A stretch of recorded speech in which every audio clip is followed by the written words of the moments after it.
In this episode of Threading Thoughts, we discuss robotic process automation or RPA. RPA enables the automation of routine digital tasks. With RPA, software users can create software, robots, or bots that can learn, execute, and mimic rules based business processes. A business process automation technology, RPA, is an intelligent process automation. It enables an ease in workflow with multiple steps and applications, and it is designed to reduce the burden of employees for completing repetitive, simple tasks. The extension of legacy business process automation beyond the confines of an individual process is aided by RPA. AI tools, along with RPA, can extend the scope of process automation beyond just individual processes. However, are organizations digital process ready?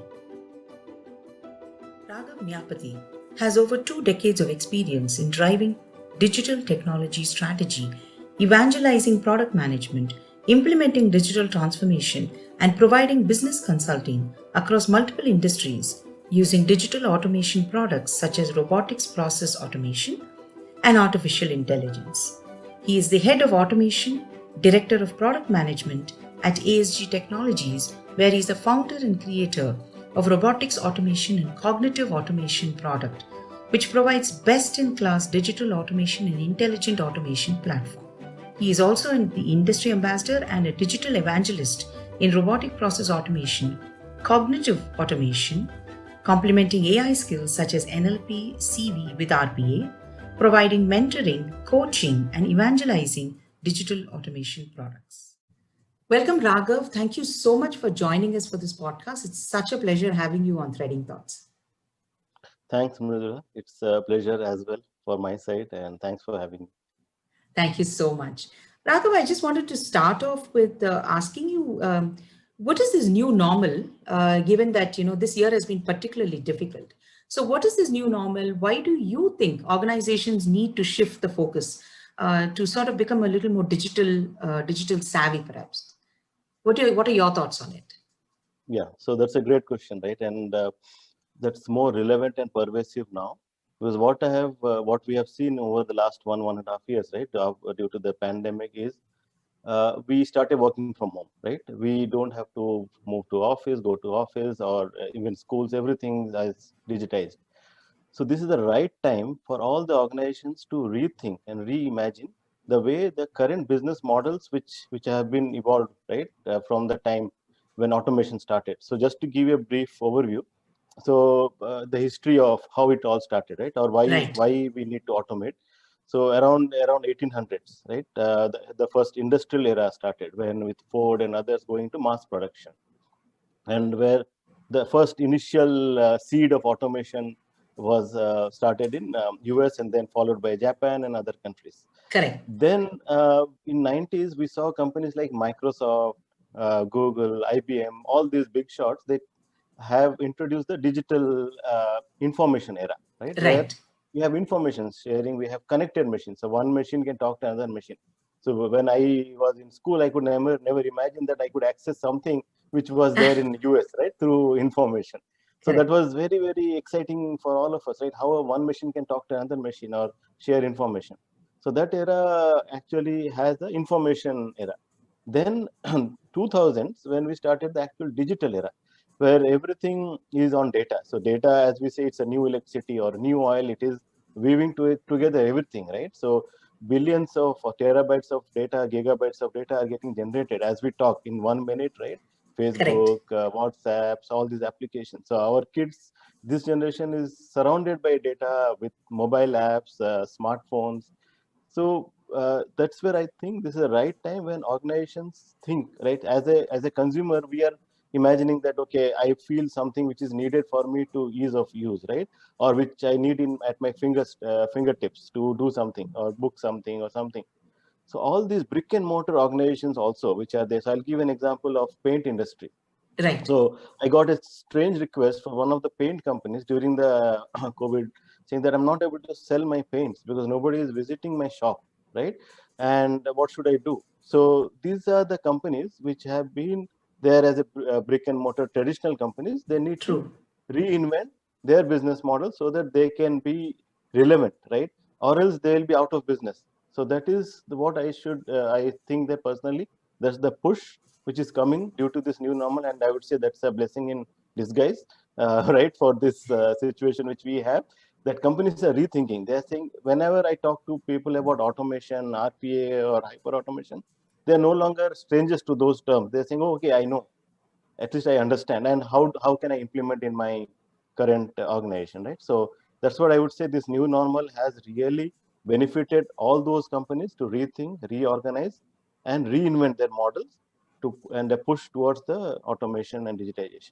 Very true. As you say, it's completely erased borders, as you mentioned. Yes. So the accessibility or the need to reach out across borders is completely erased because everything is one amalgamous, information era. Yes. But can you just briefly mention about, hyper automation perhaps and its Yes. landscape? Yeah. So just again to start evolution of hyper automation, right? So in 90s we started with something called process automation. So Okay. that is where companies started to redesign or realign their processes. So I'll give an example from bank. I come from banking industry, where all these processes are in silos. So Hmm. mortgage department would have their own processes, retail would have own processes, consumer would have own processes, and within these processes also there are a lot of silos where one department will not talk to another department, right? Right. So now, how do you make these departments talk to each other? Legal, HR, finance, right? So that there is a common thread or a streamlining of these processes, so that anyone top, like a CTO level or CIO level, can visualize, okay, this is what is happening across my organization. So that's where this business process automation or management tool started in early 90s, where they started to redesign or rethink these processes and streamlining and orchestrating. Then in around 2000, 6 years back, around 2014-13, when I was in US, I started hearing about these robots, right? Robotic process automation. Right. So that is when people realize that, okay, not only automation of process is helpful, but we should also automate the tasks within this process. So in the process, you can have a human task, you can have a bot task, right? So how do you automate these repetitive, mundane tasks within your process using RPA? And RPA allows us to do a digital labor arbitrage, right? So no longer we need a people to outsource your task. So bots can take up your Correct. task, right? Correct. Then the need which of the hour which we are seeing is moving from RPA, which doesn't have any self-learning or intelligence, towards AI and machine learning, right?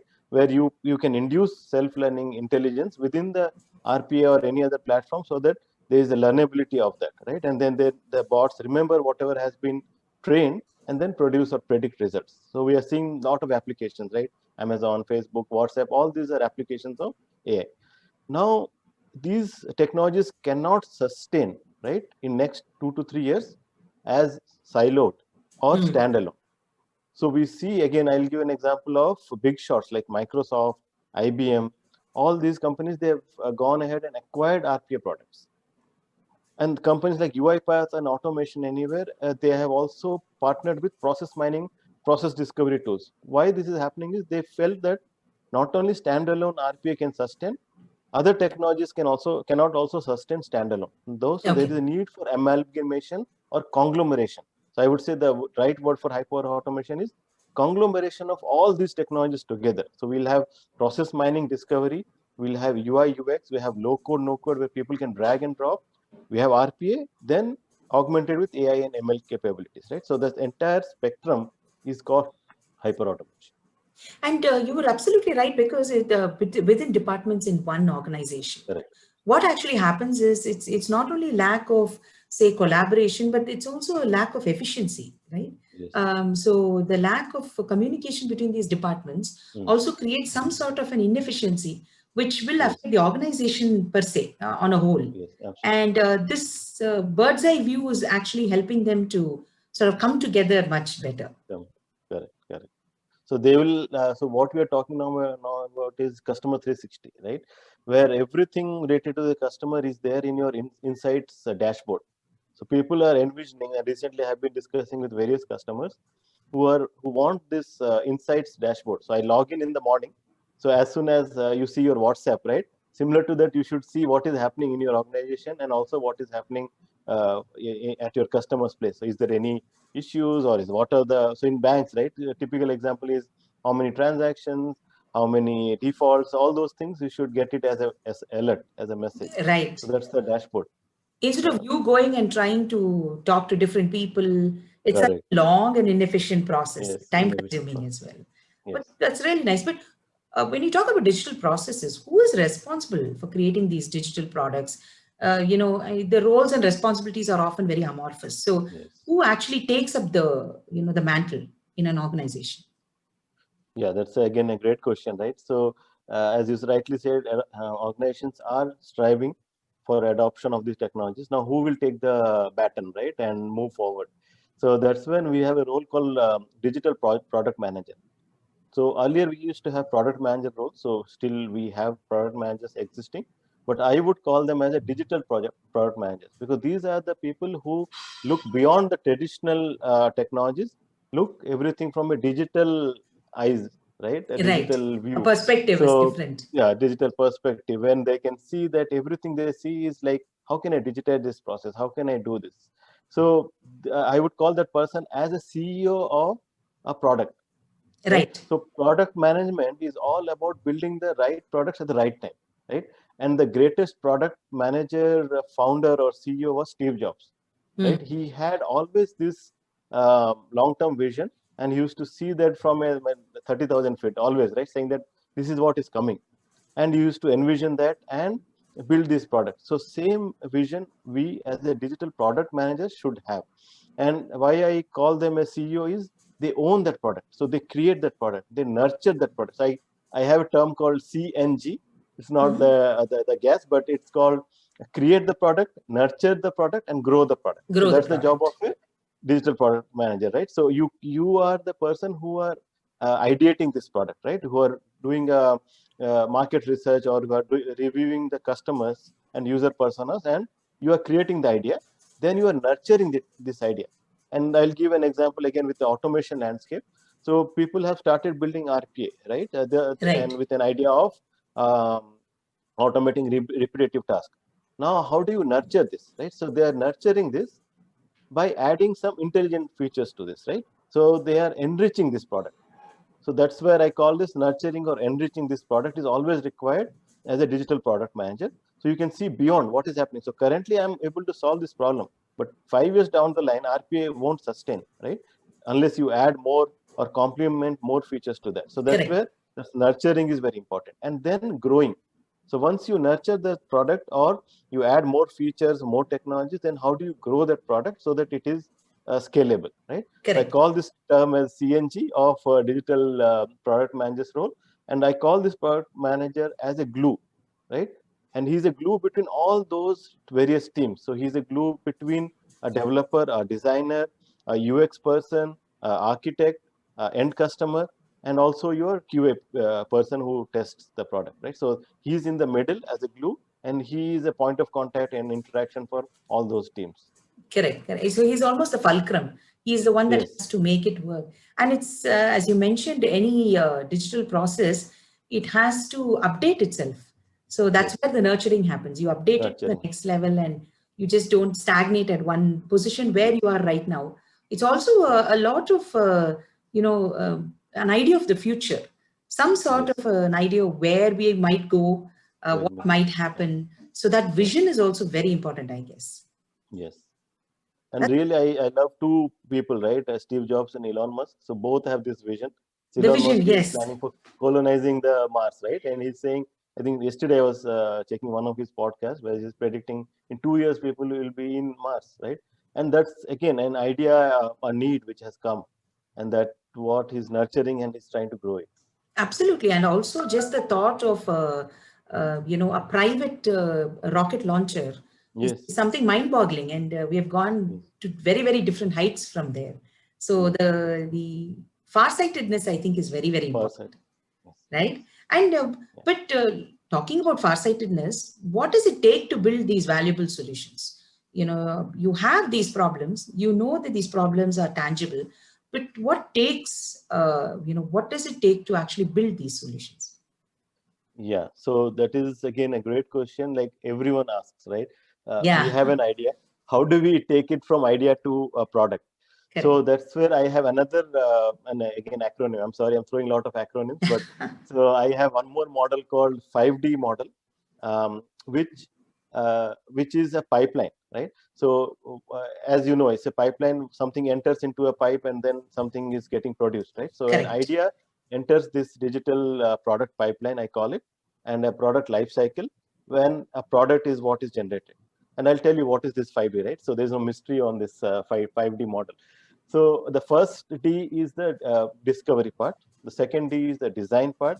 Third is the develop, and then fourth is the deploy, and the fifth one is the digital marketing part or the marketing part, right?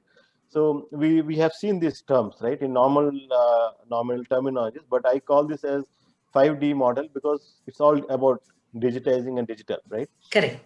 And the first one is discovery, where how do you discover the pain points or of the existing customers, right? So, and in the current scenario, there are a lot of technologies which can help us, right? So, for example, data science itself, if you deploy or implement anywhere, it will give you a lot of insights about the current problems which the customers are having, and that will give you more data than anything else, correct?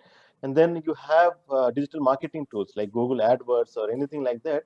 And if you post something and then you say that, okay, I need this information, or I'm trying to build on this idea, you'll get a lot of response on that. So right now, I would say the discovery has become very easy for us. Earlier, Right. we used to write these handwritten questionnaires, if you remember, during our MBA days and all, right? And these questionnaires, we used to go each and every shop and then ask them to Correct. sign and fill Exactly. it up. Exactly. Yeah. Trying to And get then the we answers, yeah, try to get the cajoling them answers. to answer. Yeah, cool. So now we don't need this. So with all these digital tools, I would say digital discovery has become very easy. So once you discover what you need, what are the pain points, that is where you try to design, right? So design on the idea.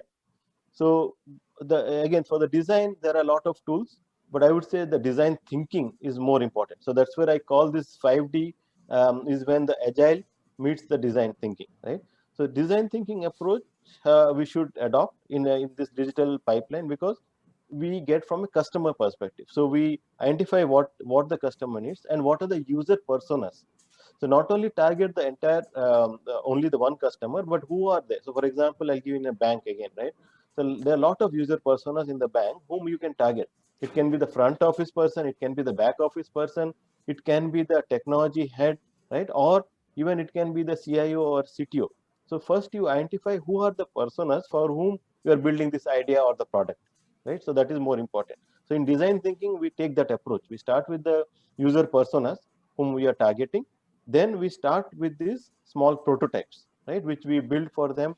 We validate that, and then we reiterate if it is required, right? So Right. that is the design thinking part of it. How do you design from an end customer point of view? Then the third D is the develop or the build. So what actually goes into the building of this product? Again, here I would the tool for this for any product manager is the agile way of building it, right?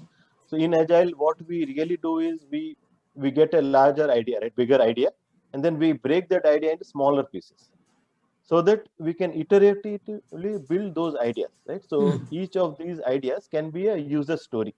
So in agile terms, we use something called user story, and user Right. story is something which is like which can be showcased easily, right? So it's the minimum viable product. We are not showcasing the entire product, but we are taking that entire idea, breaking down into smaller ideas or user stories, and each of these story has a front load value.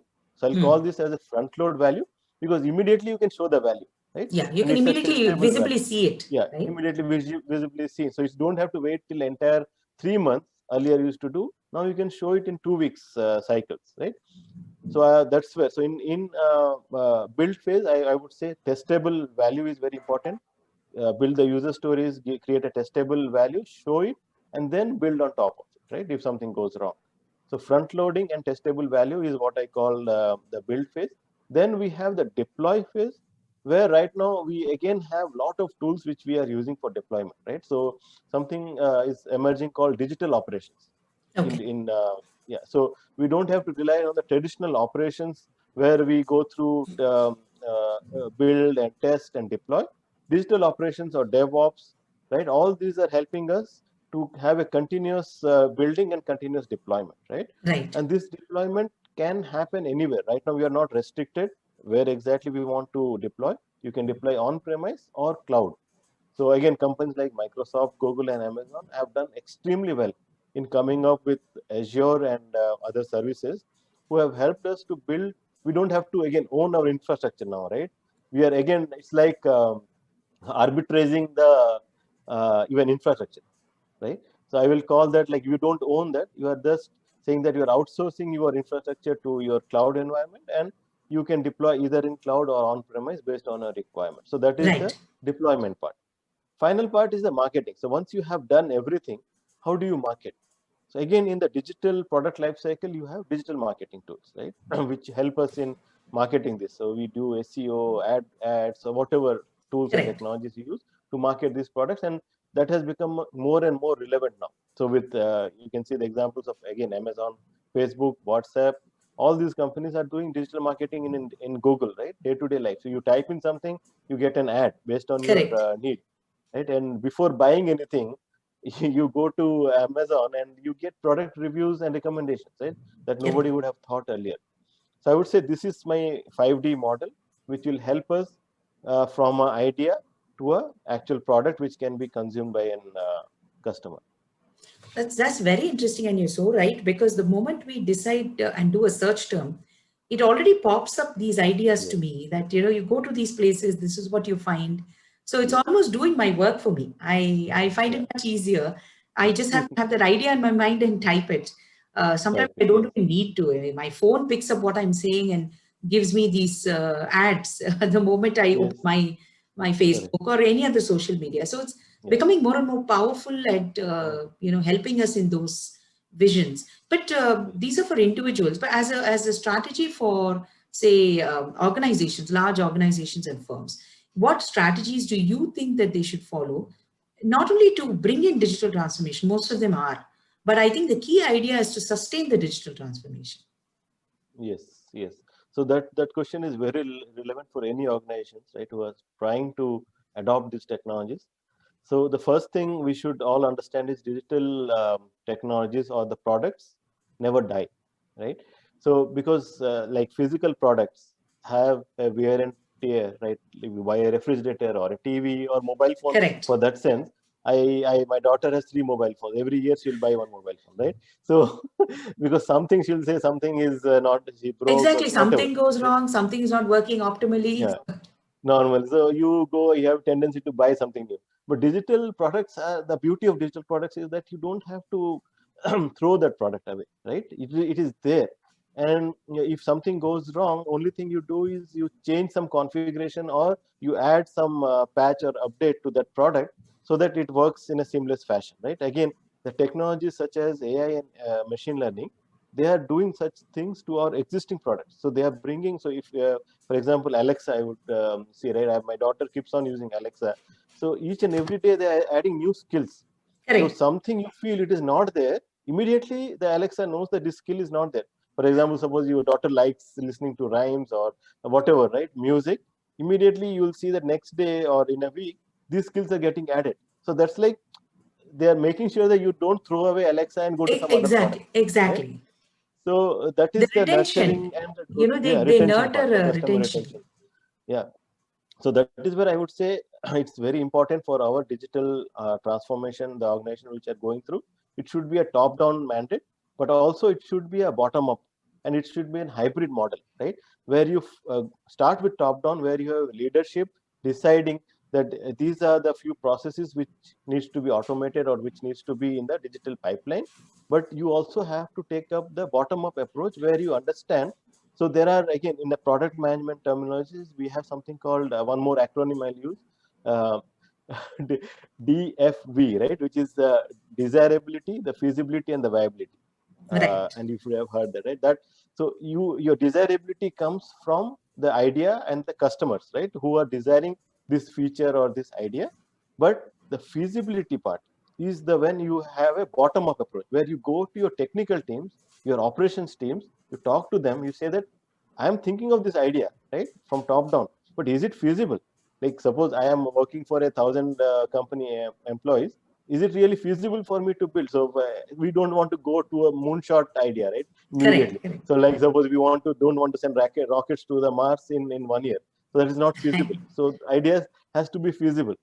So that feasibility comes from bottom up. So that's why I always take an hybrid approach for any organization, right? Start with the top with an idea with the desirability of that, then go top down where you have a feasibility test. Then you have one more component called viability, which is again forms a Venn diagram, which says that whether it is viable based on the budget or revenues which we have, right? So we again don't want to spend all the money or burn all the money in this idea. We Correct. can have multiple ideas which can actually augment a single idea to do the same thing, right? So that is where what I call as a DFV product building framework, which is very important for any organization to understand and when they start the digital automation journey.